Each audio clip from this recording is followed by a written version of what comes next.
Assalamualaikum warahmatullahi wabarakatuh. Perkenalkan, nama saya Ekti Karimah dari Prodi PGSD Universitas Muhammadiyah Purworejo. Di sini saya akan mempresentasikan hasil observasi saya mengenai bimbingan konseling yang saya lakukan di SD saya. Latar belakang: sekolah merupakan salah satu tempat yang berisi banyak anak-anak, di mana banyaknya anak-anak ini membuat pengawalan terhadap kegiatan mereka menjadi kurang intensif satu persatu. Munculnya serangan atau tindak agresivitas sangat mungkin dilakukan oleh anak-anak. Tindakan yang disengaja maupun tidak disengaja ini seringkali terjadi di sekolah dan mengakibatkan permusuhan yang nyata. Hurlock tahun 2005 menyatakan, perilaku agresif adalah tindak permusuhan yang nyata atau ancaman permusuhan. Biasanya tidak ditimbulkan oleh orang lain, diekspresikan berupa penyerangan secara fisik atau lisan terhadap pihak lain. Tindakan agresif dapat dilakukan secara fisik maupun mental. Kecenderungan agresif secara fisik seperti keinginan untuk memukul dan menendang. Dalam pengembangan bimbingan konseling ini terdapat 5 komponen, yaitu konteks, input, proses, produk, dan outcome.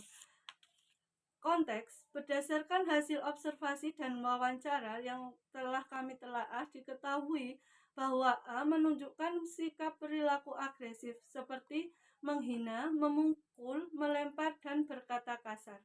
Kami memberi nasihat terlebih dahulu sembari memberikan alasan kenapa dia tidak boleh melakukan sesuatu yang tidak sepantasnya dilakukan dan memberikan waktu untuk mencoba berubah dulu. Diberi teguran dan tindakan secara langsung. Selain itu, siswa diberi treatment untuk berwudu. Hal ini sesuai dengan hadis Nabi. Kemudian mengenai input, yang terlibat dalam hal ini, dalam permasalahan ini adalah wali kelas, guru yang melihat keagresifan si A, dan murid yang memiliki masalah. Di sini, wali kelas dan guru yang melihat tersebut melakukan pengamatan terhadap peserta didik yang bersangkutan. Salah satu yang kami lakukan adalah treatment wudhu. Treatment wudhu ini dilakukan di sekolah kami. Hal ini, treatment ini dapat juga dijadikan sebagai modul ajar, di mana selain itu di sekolah kami memberikan bimbingan konseling Islami, yaitu sholat duha, berdoa sebelum belajar, berdoa sebelum makan, kemudian membaca Al-Quran metode Umi atau membaca dengan metode lafziyah. Kemudian ada pendekatan terapi rasional emotif behavior, di mana kami mengasah jiwa kepemimpinan, flashback tentang perilaku subjek yang lalu, kemudian melakukan cerita keteladanan sikap Rasulullah. Hal ini sesuai dengan jurnal penelitian oleh Fahmi 2019.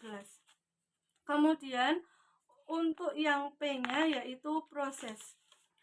Berdasarkan hasil observasi yang dilakukan oleh wali kelas, terdapat beberapa faktor penyebab perilaku agresif yang ditunjukkan A, yaitu provokasi, kekuasaan dan kepatuhan, suhu udara, serta latar belakang orang tua.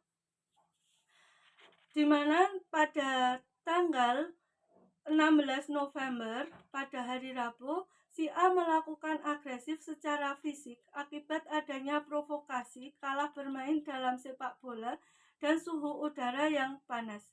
Si A bermasalah sesuai dengan anggapan wali kelas. Hal ini didukung oleh Bu Puji selaku guru yang melihat keagresifannya. Berdasarkan wawancara yang dilakukan oleh peneliti, tujuan dan tidak sengaja melakukan perilaku agresif yaitu karena alasan sakit hati dan kesal. Dari hasil observasi juga menunjukkan bahwa pelaku dan korban keduanya terdeteksi melakukan tindakan agresif ditandai dengan saling mengejek dan memukul secara halus. Teman yang menjadi sasaran subjek untuk berperilaku agresif. Pendapat ini selain dari Bu Puji juga diperkuat oleh Ibu Mus selaku guru ngaji Umi. Menurutnya, anak-anak tersebut memiliki perilaku agresif baik secara verbal maupun nonverbal, terutama dalam hal agresif verbal. Sering terdengar penghinaan fisik terhadap teman-teman mereka, bahkan mengejek nama orang tua dan status pekerjaan. Perilaku nonverbal juga terjadi seperti terlibat dalam perkelahian dengan siswa dari sekolah lain. Yang selanjutnya yaitu mengenai produk. Produk ini berhubungan dengan tujuan dan hasil apa yang dicapai atau diperoleh dari layanan bimbingan dan konseling.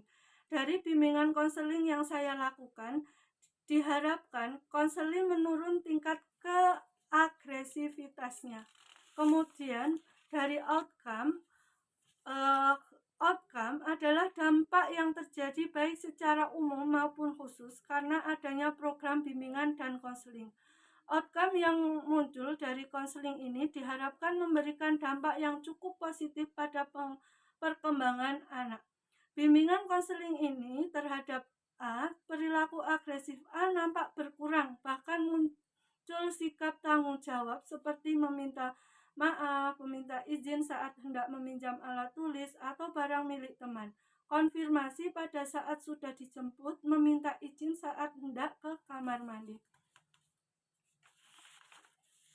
Sekian presentasi dari saya ucapkan terima kasih. Wassalamualaikum warahmatullahi wabarakatuh.